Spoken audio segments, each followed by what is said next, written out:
جناب رسول اللہ صلی اللہ علیہ وسلم نے ایک روایت میں ارشاد فرمایا کہ قیامت کے دن ایسے لوگوں کو لایا جائے گا جن کی نیکیاں پہاڑوں کے برابر ہوں،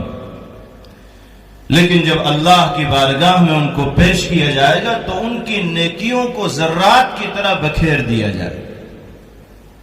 کوئی وزن ان کی نیکیوں میں اور اچھے اعمال میں نہیں ہوگا۔ حضرت ثوبان رضی اللہ تعالیٰ عنہ نے عرض کیا کہ یا رسول اللہ اس کی کیا وجہ ہے؟ اتنی نیکیاں کرنے والے ہوں گے کہ چٹا لگایا جائے تو پہاڑوں کو پار کر جائے، اور جب بارگاہ الہی میں پہنچیں گے تو ذروں کی طرح ان کو بکھیر دیا جائے گا، کوئی وزن نہیں ہوگا، کوئی حیثیت نہیں ہوگی، کوئی اجر نہیں ملے گا۔ ایسے لوگوں کی نشانی کیا ہوگی، صفات کیا ہوں گی، علامات کیا ہوں گی، آپ بتا دیجئے تاکہ ہم ان لوگوں سے بچ کر رہیں۔ فرمایا کہ وہ ایسے